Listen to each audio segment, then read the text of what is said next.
And Bismillah. Okay, I will just get my pencil.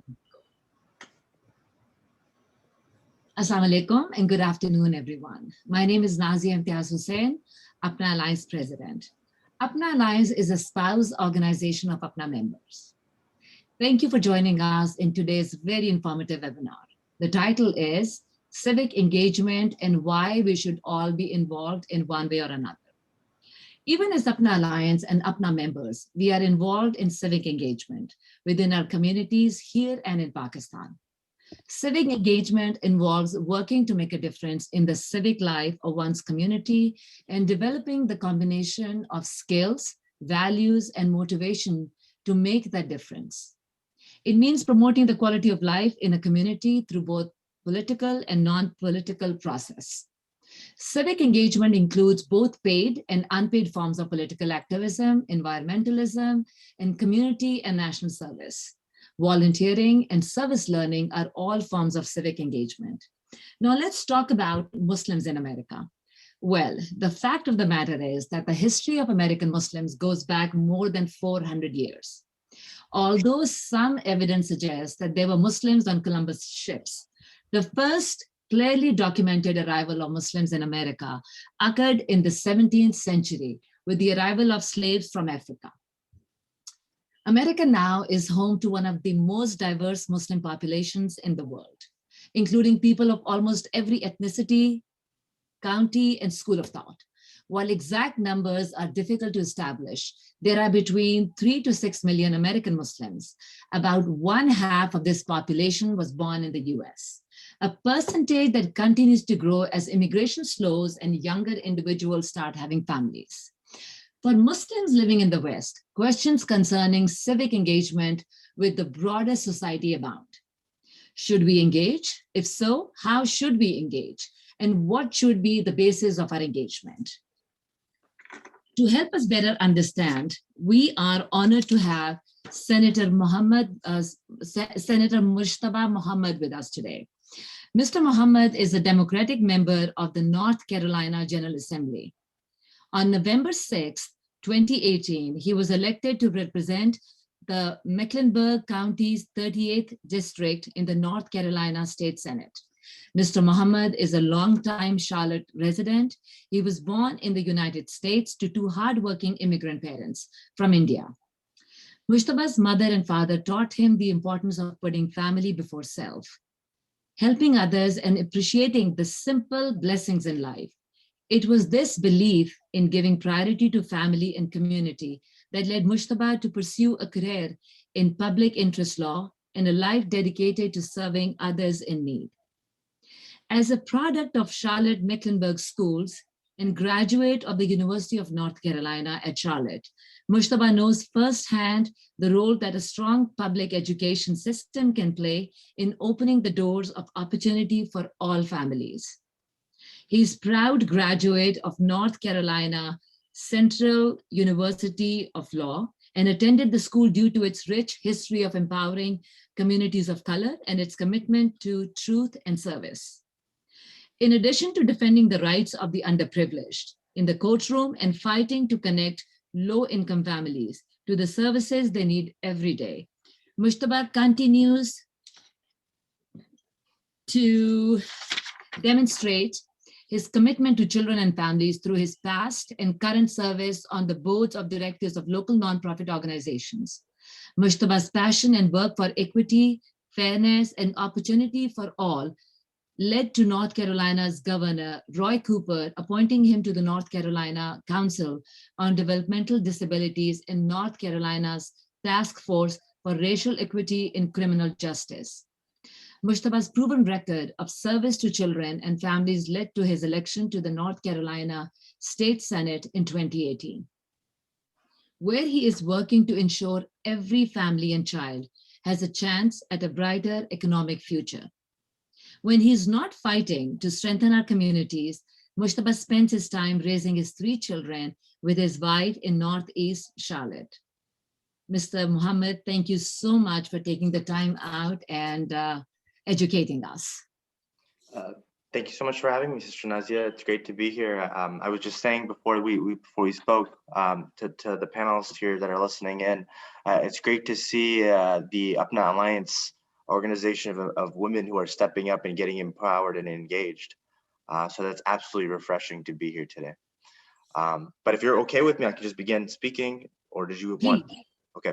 Well, look, let me just begin by saying you're absolutely right, Sister Nazia. You mentioned the empowerment of Muslim Americans and our voter engagement and so many other things. And I will tell you, Muslim Americans, not only in the United States, but even Muslims in general around the world, they're going through a lot of difficulty if you see what's happening. The world right now is going through a lot of difficulty. I mean, for the past year, a whole global pandemic has essentially brought the whole world to a halt. And we have so many issues. We have rising Islamophobia and hate. We've seen anti-Asian American sentiment right now because of the former president and his rhetoric. You're seeing a lot of ethnic cleansing in different parts of the world against Muslims as well. So it's sad. And as Muslim Americans, I think one of the best civic leaders to turn to, one of the greatest public servants out there, is our dear beloved Prophet, the Messenger of Allah.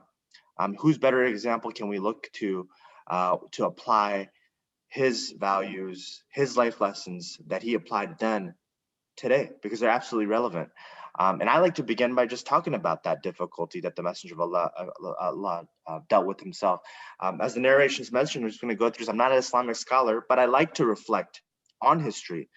Before I went to law school, I was actually a history and political science major. So whether you're looking at American history, world history, or Islamic history, that's the great thing about history. You can apply it to real life today. So one of the best things to go to is to go look at some of the hadiths and the narrations of the Prophet. And I just want to begin by Aisha, peace and blessings be upon her, when she asked the Messenger of Allah, what was the most difficult time in your life? Was it the Battle of Uhud when over 70 Sahaba were martyred for this deen? Was it the passing of your uncle, Abu Talib, who had protected the Messenger of Allah since he was a child? Or was it the passing of your beloved wife, Khadija? And the interesting part is, the Messenger of Allah said, no, it was actually none of those things. It was when he came to give dawah to the people of Taif, and those people actually turned upon him.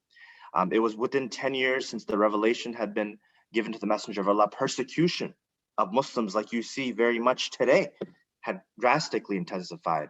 And Messenger of Allah went to Taif. He went to seek protection and to give dawah to those people. And the narration mentioned that he stayed there for some days, and some say that he was there for some weeks.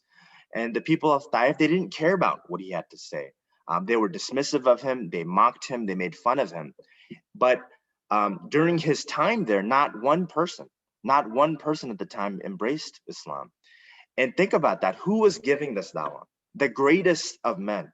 And the thing is, the Messenger of Allah, he had such an impeccable character, though, that when he stood on the mountain of Safa and he gathered the people of Taif, and he said, if I was to tell you that behind this mountain there's an army of people ready to attack you, would you believe me? And in one voice they said yes, because of his character. They believed him. Thus the Messenger of Allah said, well, one day I warn you that you will stand in judgment before your God. And the people began to get angry, and they began to hurl insults at him. And they said, O Messenger, is this why you have gathered us? And no one embraced Islam. Instead, the narration mentioned that the people of Taif actually pelted the Messenger of Allah with rocks until his entire body, think about this, and you might have heard this story, until his entire body began to flow with blood. So much blood that his feet began to stick to his sandals. I mean, think about that.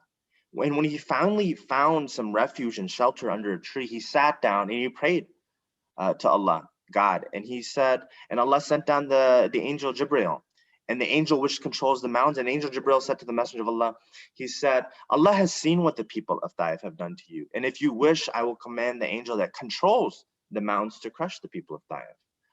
But here's the interesting part, and think about us today.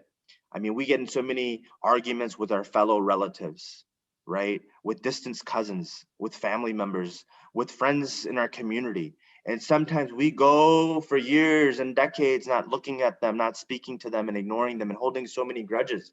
But this is the most amazing thing about the Messenger of Allah. When the angel's telling him that I will summon the angel that controls the mountain to destroy the people of Taif, he goes, do not hurt them. They don't know better. I forgive them. And he went on to say that maybe someone from their progeny, maybe someone from their descendants will one day embrace Islam. He wasn't angry at the people of Taif. He didn't say he wanted to destroy them. He didn't say, look, these people aren't worth my time. They're not worth my time to give dawah. I mean, think about applying those real life events that we see today. Sometimes we see so many things on the media, or we read things on the social media, and we think people are crazy. And we don't want nothing to do with them. We give up hope, or we go and get rigid and we go into our own corners. But this is the most beautiful thing. The Messenger of Allah said, in his most difficult time in his life, by his own words, he said, "Oh Allah, I only complain to you about my own weakness." About my own weakness, subhanAllah. Think about that. And my insignificance in the eyes of the people of Taif, and my own lack of ingenuity. He took it upon himself. And that's exactly what civic engagement is about. I mean, think about this again, the greatest of men. We've got over billions of Muslims around the world right now. And we're in every parts of the world. We're right here in the United States of America, the most powerful country in this world. And I, as a Muslim American, serve in the North Carolina Senate, in the Bible Belt. That's how far his legacy has continued to come and grow. Why though? Why about the civic engagement? Why do we care? Why can we look at the Messenger of Allah's life or the work that we're doing? Is because of his own concern for humanity. And I know that's what the Alliance has basically been set up to do, an organized and empowered organization that wants to focus on preventing, healing, and empowering and engaging not only our community, but I'm sure the greater community. Because the Messenger of Allah, he understood the importance of building bridges. He understood that as human beings, that we must have a purpose, that it's not enough just to go to work 9 to 5, that it's not enough just to have your get-togethers during iftar that everyone's probably looking forward to, that it's not enough just to take your own family vacations and enjoy your time back home visiting Pakistan, India, or what have you. That's not what life is about. So we have to really ask ourselves, what are we doing for our ummah? How are we strengthening our own weaknesses, like the Messenger of Allah blamed himself? What can we do more in these challenging and difficult times, not only for our country, but our own local community? Because right now, even though we finally got a bigoted president out of public office who said a lot of terrible things and drastically has increased the anti-Islamic rhetoric in our country and around the world, our own country continues to be at its own crossroads. And we as Muslim Americans, whether you're Pakistani, whether you're Indian, you're Bengali, you're Chinese, you're Japanese, European, American, I don't care what color you are, green, red, purple, whatever, or what your faith might be. But the point is that people in general have to step up and lead. And right now in America, APNA is associated with healthcare at the end of the day. We still have millions of people that still lack access to affordable healthcare. Right here in North Carolina, where I serve in the state Senate, we've got almost 1 million people that are uninsured. And those numbers are drastically getting exacerbated since COVID-19, because in our country, as you know, your healthcare is associated with your employment. So if you lose your job, which a lot of people have seen, they lose their access to healthcare. When it comes to racial equity issues in our country, you saw the conviction of the murderer of Mr. George Floyd in Minnesota. I'm sure you've all been watching the news. You heard the national and world protests about this drastically inhumane incident where a police officer, white police officer, essentially for more than 9 minutes, put his knee on the neck of this black man in broad daylight, and he died. And to see that we continue to see so many unarmed people of color being shot dead in our own community by those that swore to protect them is an issue that we should care about. In our very own state, my state in North Carolina, back in 2015, we had 3 young Muslim American college students. I'm sure you remember hearing this. 2 of them were dental students, Dia and Yusuf Razan, young husband and wife. Her younger sister, Razan, I believe she was an architecture student or an engineering student at NC State. She was visiting her brother-in-law and her sister at their apartment, and they were brutally executed in their very own home. Think about that. There are people in our community that can't even be safe in their very own home. One of the places that you would think be a sanctuary where you would be safe. When we look at immigration, You know, my parents, they came to this country from India in the late 70s for opportunity. I, just like many of you, I was blessed to be born in this country. That's a different type of privilege. But even today, you see brown families from the south of our border, Latinx families, and their families and their children trying to escape violence, drug cartels, and horrible situations, coming to seek refuge at the south of our border. And especially during the time of President Trump and other administrations, they've been shut out. Even right now, you can see young children and young families at the south of our border caged, waiting to figure out what's going to happen to them. And that's exactly why we ran, why I ran for public office, and why maybe you should think about running for public office, because out of concern for those that may not look like us, but that have the same needs as us. And that's what you have to think about. To build those bridges, just like the Messenger of Allah, to show the beauty of our faith. You know, when I was running for public office, there's this campaign sign back here. I'll show it to y'all. It says Muhammad, it's Muhammad for North Carolina Senate. Big, bold Muhammad with the North Carolina flag. And what I will tell you, when I was running for the North Carolina Senate, I had my own community, Muslim Americans from our own community saying, Mujtaba, look, you're running in the South. You can't have your name out there like that. You're gonna lose, you're not gonna win. But how can we change the narrative? How can we get folks to understand our beautiful faith that talks about you can't truly be a believer until you want for your brothers and sisters, for your neighbors, for your colleagues at work, what you want for yourself? And how better way to do that than we showcase the name of the Messenger of Allah? So I'm proud of my last name. I'm proud of who I am. I'm proud of my faith. I'm proud of my background, because that is what makes us who we are. And that's how we began to change the narrative against the Muslim community. Yes, you hear terrible things on Fox News. Yes, you see terrible things on social media. Hell, every time there's breaking news and you hear that a Muslim said allegedly perpetrated some sort of event, God, it's so incredibly frustrating. And you go and you scroll down to that article and you read all the hateful things that people are saying about not only me, about you, but even our innocent children. Think about that, how frustrating that'd be. But we have to take ownership. We're the only ones to blame at the end of the day. And we have to take some sort of responsibility as Muslim Americans, as new Americans who've come from foreign countries to make this country our home. So that's exactly what we have done. We took our message of a strong public education system, an economy that works for all of us, building safe neighborhoods by building people, not prisons. I mean, that's something important to think about in the justice system. As Muslims, you know, we always often seek forgiveness, and what better time to seek forgiveness from our maker than the time of Ramadan? And if Allah can forgive us, then who are we not to forgive folks involved in the justice system who've been incarcerated for years, if not decades? People change, people improve, they can become better people. And we already have a strong foundation to build those bridges like I've talked to you about, because of our mosques, our community centers, organizations like this, like the Alliance and UPNA.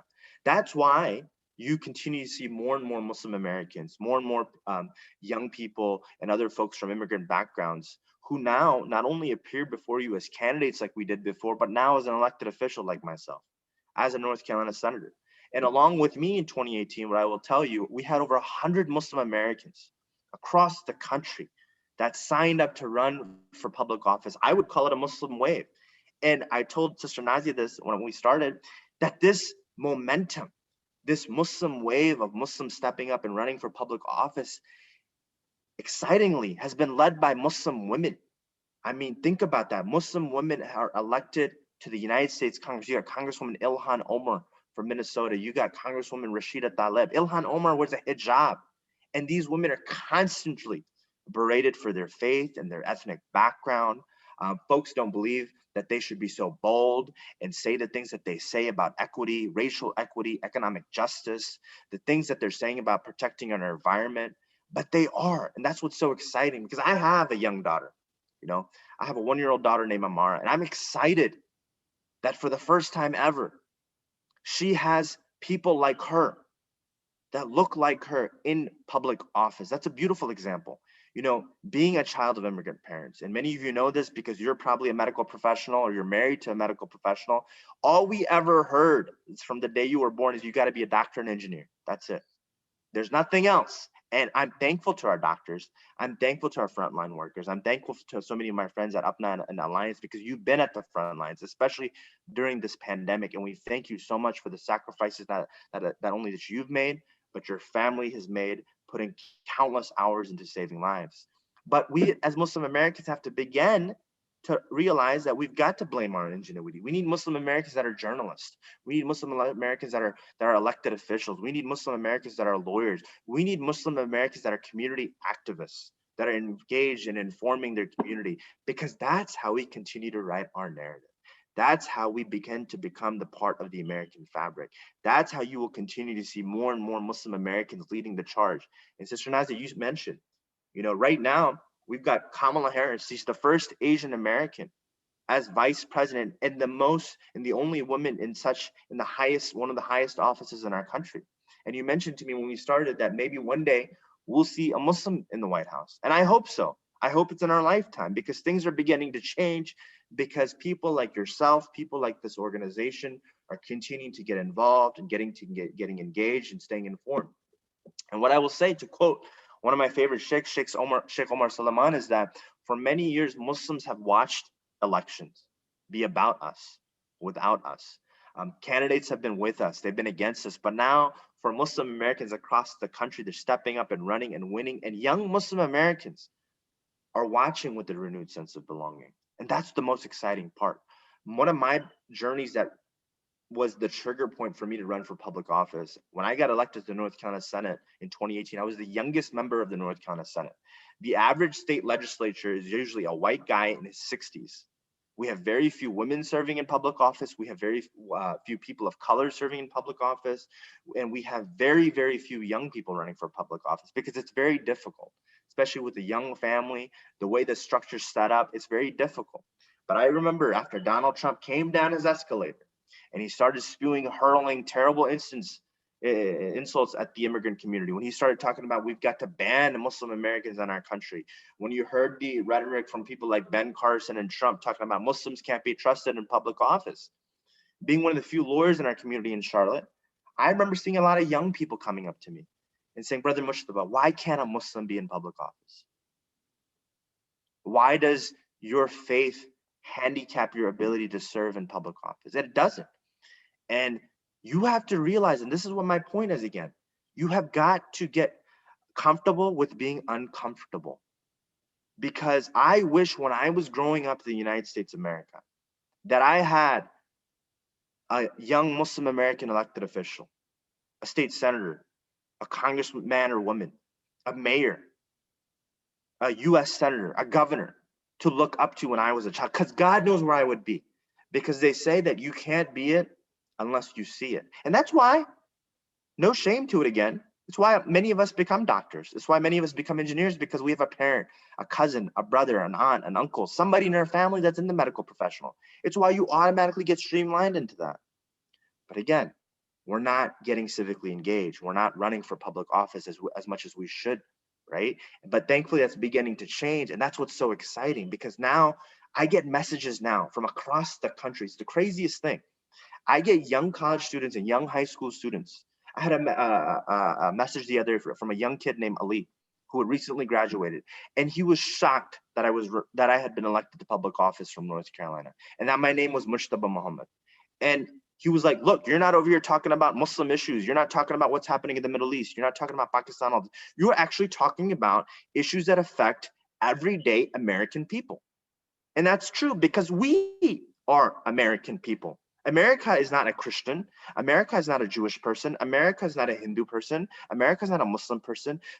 America is a very diverse country.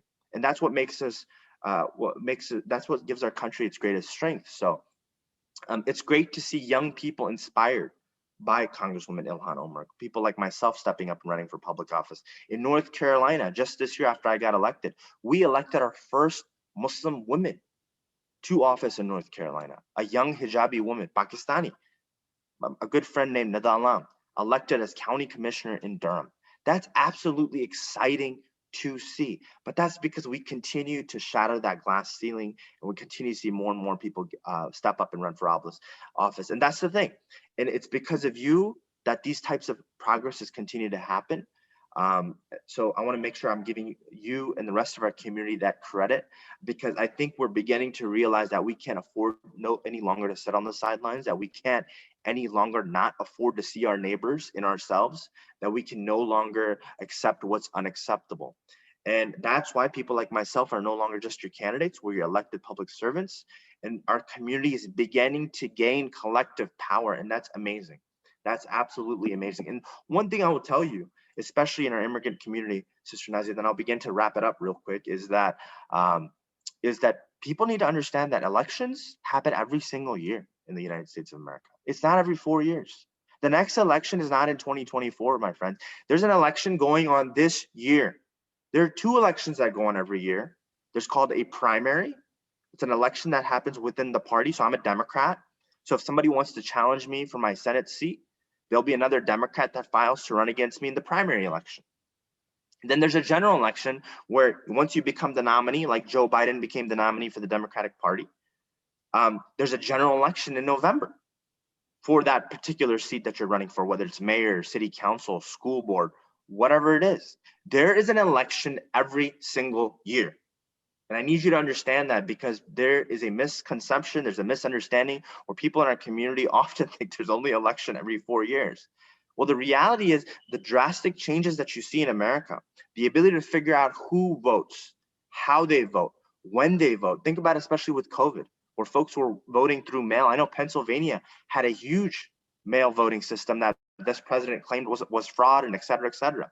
But there's also things that people set up called voter IDs where they try to suppress your opportunity to vote. There are efforts where there's fewer election sites for early voting. All those things happen at a local government level. They happen in your state legislatures. If you saw what happened in Georgia, a deeply red state for quite some time, President Biden and Vice President Kamala Harris won Georgia. I mean, I don't think a Democrat has won Georgia since, I believe, 1976, when Jimmy Carter was running, when he used to be a former governor of Georgia. Maybe Bill Clinton, 92. I can't recall. I have to go back and check on that. But it's a deeply red state. But people of color especially stepped up and ran for public office.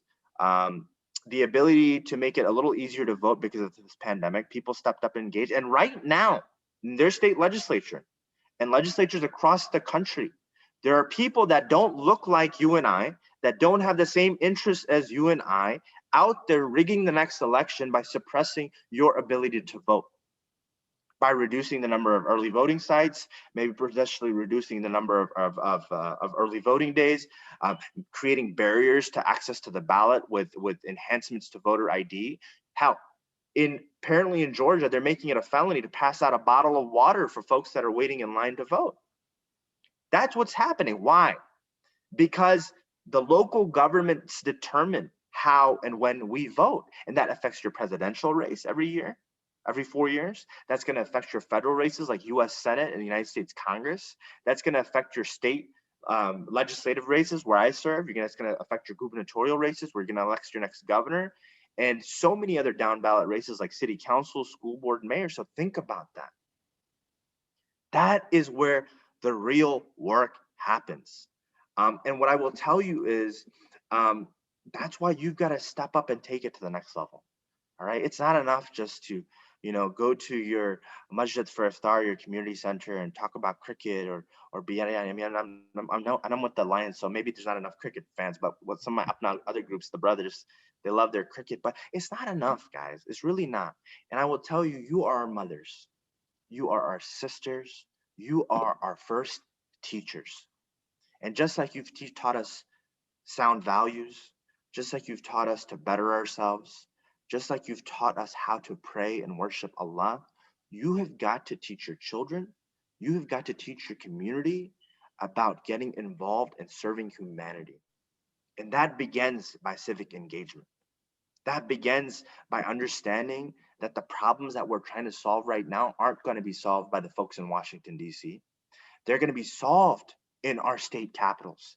They're going to be solved in our city halls. They're going to be solved in our school board meetings. And you too might be mocked. You might be ridiculed. You may be made fun of, like the message of Allah. You may win, you may lose. But look, at the end of the day, I will go back to the story of Tawif. Apparently, there's a number of cities that rebelled after the passing of Messenger of Allah. But even today, the people of Taif, Islam began to flourish over there after his passing. And that's the beauty about it. What you think is impossible is not. So continue to get involved, continue to get engaged. And what I will leave you at is that the facts are that we've got a lot of work to do, my friends. And it's my understanding that the mission at Alliance is to prevent, to heal, and empower. And again, that begins in our very own home. Like I talked to you about being a teacher, it begins in our neighborhoods. That begins in our community. It's great that you care about Pakistan. It's great that you care about what's happening in other countries. But I need Muslim Americans to understand that you can't take care of. My mom used to say, masjid ko chirag lagane se pehle ghar ko chirag laga, right? This is your home. You've got to take care of your home. This is how foreign policy works. If you care about what's happening in Pakistan, if you care about getting aid, if you care about providing assistance for COVID-19 or whatever the issue, those power plays are done here in this country. So get involved. How many times have we gone to fundraisers at masjids and nonprofit organizations where people are raising money for Syria? They're raising money for efforts in Pakistan. And that's great. More power to you. But think about how you can get involved in your government. Think about how you can civically lobby your US senators and your congresswomen and men, and get them to provide aid and support to a lot of our countries back home, like they do for so many other countries.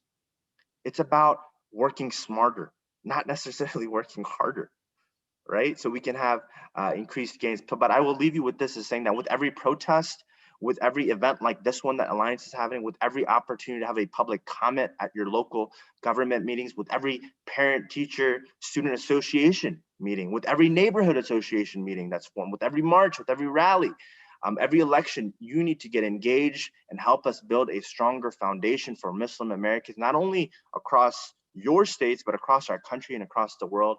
And together, let's build that foundation on something based on love, acceptance, and joy, and opportunity for all, especially for the folks that don't look like us. That is how we will continue to change the narrative. That is how we will build the bridges. Care about people that don't look like you. And I promise you, no matter what people say about us, it will be proven wrong. That's why I'm elected to the North Carolina Senate. That's why somebody named Mujtaba Mohammed is serving the North Carolina Senate in North Carolina, because people value our values. So thank you so much for inviting me. Thank you for having me. Happy to answer some questions, Sister Nazi, if you'd like. Yes, so thank you very much. And just like you gave us a lot to think about. The first question is from Mr. Said Ahmed. How do you see diversity in Charlotte, North Carolina? What do you suggest to people who are considering to move to North Carolina, but are also concerned about racism against minorities, especially Muslims, brown race? Look, North Carolina is a beautiful state. I love this state. I grew up in this state. I'm raising my family in this state. And if I thought that North Carolina was a state that didn't care about me and my family, I wouldn't be here today. I wouldn't be raising my family here today. So if I'm living here, if I'm representing this state, I mean, I'm telling you, this is a fantastic state. We've got a beautiful scenery from our coast to the mountains. We've got great schools in North Carolina. North Carolina for a long time has been known as the education state. Fantastic public schools. We have the first public university in North Carolina, UNC, Chapel Hill, is located in North Carolina. We've got universities like Duke and NC State. Look, the reality is there's always going to be bigoted people, right? We have backward people in our own communities. So before we start talking about other folks that are backwards, again, we've got to look at ourselves. Okay, so make things home. You don't necessarily have to move to change places as well, to better them. Maybe you can begin to change your own neighborhood, you know, street by street, city by city, county by county. Have those conversations, get people to know you, get out of your comfort zone. How many of us go talk to our neighbor? Why? Because he's a Gora, you know, or they're different. Get to know people. I mean, get to know people at work, invite them for a star, you know, socially distance, wear your masks, but help us change that narrative. And you can't do it. It's very difficult to hate when you get to know someone at the end of the day. And I'm seeing that right now, serving in the North Carolina Senate, but with folks from different backgrounds. People are shocked to learn about Islam. People are shocked to know that you have, in order to be a Muslim, you have to believe in Jesus. People don't know those things. Right. So. Thank you. Another question from a young college going kid. Hello, Senator. My name is Arham, and I'm currently a political science student. I was hoping to receive some advice on how to climb the ladder and create a successful political campaign. I'm currently interning on local city scale campaigns, but I was wondering how it evolves into a larger statewide scale and how to make the necessary connections. Well, Arham, it sounds like you're already doing what you should be doing. So you're a genius because you are a political science student. So you're learning how the political system works, which is great. I'm glad that, please don't tell your mom and dad this, but I'm glad that you decided to do something other than medicine, sounds like, at least for your undergraduate degree. Don't get me in trouble. But look, continue to stay involved in those political campaigns that you're working on. When I first ran for public office, nobody likes to call somebody to raise money, right? Especially as Asian Americans, as people from immigrant backgrounds, we come from families that are very independent. Our parents came here for opportunity, but we don't ever like to ask for support. And you have to understand that the political system relies on dollars. If you don't call people, complete strangers sometimes, I've done it, and ask them to contribute to your political campaign, well, then your message isn't going to go anywhere. Your vision for economic justice, your vision for boosting education, your vision for expanding access to healthcare, your vision to expand opportunities for women are not going to go anywhere if you don't have the finances to communicate your message. It costs thousands of dollars, millions to get on television, thousands to get on radio, thousands of dollars to send out mail pieces. So you have to get your community to understand, just like you support the masjid by making financial contributions, just like you make financial contributions to organizations like Alliance. People have to understand that elected officials, whether you're Muslim or not, they need your financial support. And with your financial support that you provide to them, you can also talk to them about the issues that matter to you, that you care about. I hear from so many elected officials who often ask, where are the Muslims? They're not volunteering on campaigns. They don't really want to contribute. I mean, majority of Muslim Americans in our country are middle class, upper middle class families. They're highly educated. So you have the money, you have the financial resources. If you don't have the money, you have the network. So don't stress out about that. But I would continue to, again, stay involved in the political campaigns that you're working on. You will just know when the time is right when you want to run for public offices. That's what you want to do. There's no set date, nothing set in stone. You will just get this gut feeling. People in the community, people that don't look like you, they will support your efforts. Just remember what your values are. Remind yourself why you're doing what you're doing. And always remember that you don't need a title to serve the public. You don't need to be called senator. You don't need to be called mayor. You don't need to be called president. And when you remember that, people will automatically support you and see that you are the best person to lead them in public office. Excellent. What strategies can we adopt so that our community members can understand the importance of voting? So again, this event right here, fantastic start. I would urge Sister Nazia, for the participants that are on this call today, I would urge you to have your own Zooms, have your own conference calls, have maybe your own small get-togethers where you're talking about the issues that I talked about. Help people understand how our political system works. There's been so many immigrant people that have come to this great country and have adopted it as their own. But the first step is realizing that this is your home. You live here. Your children are growing up here. You're raising your family here. You work here. You play here. So make it your home. Invest in it. And have these important conversations, whether it's at your local mosques. Again, sometimes people in our community freak out. Well, we can't get politically involved in our masjid. Actually, you can get politically involved. You can't politically endorse the candidate. So if I came to your local masjid and you said, hey, vote for State Senator Mujtaba Mohammed for re-election, you can't do that. But you can invite me to come speak to your community. You can invite my opponent to come speak to your community. Do that. Get engaged with these candidates and these elected officials. Tell them who you are. I would email or message some of your local elected officials. Doesn't matter if they're Republican, Democrat or not. Introduce yourself. As an elected official, I love meeting my constituents. There's a lot of lobbyists and different groups that want to meet me, but every time a constituent emails me or calls me or sends me a letter, my light goes up because these are my actual constituents. They can vote for me and I should listen to them because they sent me to represent them. So Other elected officials are no different. So have events like Alliance, have smaller get-togethers with your own community, have the conversations and make those connections with your elected officials on a local level. Thank you very much. Let me see. Do we have any other questions, Ali? None in the chat, no. Okay. I think we're done with how much time do we have left?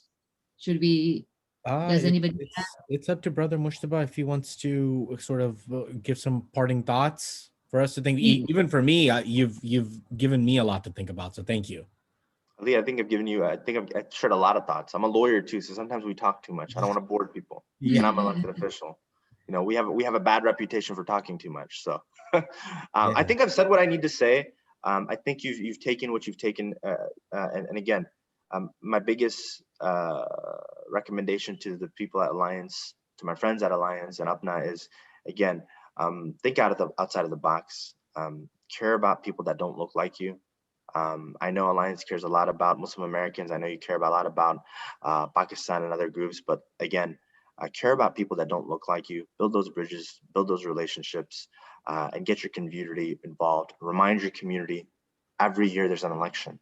Like Alliance should be talking about and you should find out who your members are, and you should urge them or set up some sort of civic engagement committee. You probably already have that, about some sort of voter engagement every single year. Don't wait till 2024.